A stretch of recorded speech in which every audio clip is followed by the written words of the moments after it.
માતર police station વિસ્તારમાં જે માતર ગામ આવેલું છે ત્યાં જ નાની ભાગોળ કરીને એક વિસ્તાર છે. નાની ભાગોળ વિસ્તારમાં એક દિવાલ ઉપર ત્યાંના જે નાની ભાગોળ મુસ્લિમ પંચ છે એ પંચ દ્વારા અગાઉ જ્યારે અહીંયા કંઈક ગરબા કે એવું તેવું થતું હશે એ અનુસંધાને એક બોર્ડ મારેલું કે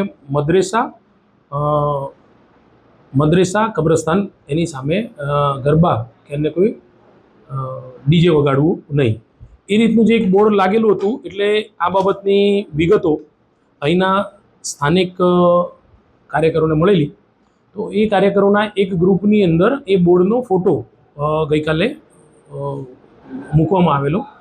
એ અનુસંધાને આ ફોટો જે અહીંના હાલના જે ફરિયાદી છે ધવલભાઈ ઘનશ્યામભાઈ ઝાલા, કે જે પોતે વાવડી ખેડાના રહેવાસી છે, તેઓ પણ એ ગ્રુપમાં સભ્ય હોય, એમને પણ એ ગ્રુપના આ જે વિગતોની માહિતી મળેલી.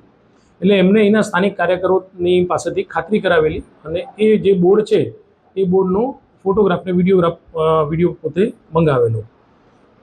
બોર્ડ પર જે ગરબા નહીં રમવા અને ડીજે નહીં વગાડવા જે વિગત લખેલી હતી તે તેઓને ધવલભાઈ પોતે હિન્દુ ધર્મના હોય અને પોતાના ધાર્મિક લાગણીઓ સાથે છેડા થતા કે ધાર્મિક લાગણીઓ દુભાતા તેઓ આ અનુસંધાને માતર પોલીસ સ્ટેશને આવેલા અને માતર પોલીસ સ્ટેશને તેઓએ આજે ફરિયાદ આપેલી છે.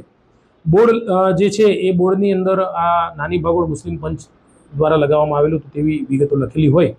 આ ધવલભાઈએ નાની ભાગોળ મુસ્લિમ પંચના પ્રમુખ અને ઉપપ્રમુખ અયુબ ખાન, ઉસ્માન ખાન પઠાણ અને યુસુફ મિયા ઇલ્મુદ્દીન ખોખરના વિરુદ્ધમાં ભારતીય ન્યાય સંહિતાની કલમ 299-54 અન્વયેની ફરિયાદ આપેલી છે અને તે ફરિયાદ હાલ પોલીસે રજીસ્ટર્ડ કરી અને કાયદેસરની તપાસ અને કાર્યવાહી હાથ ધરેલ છે.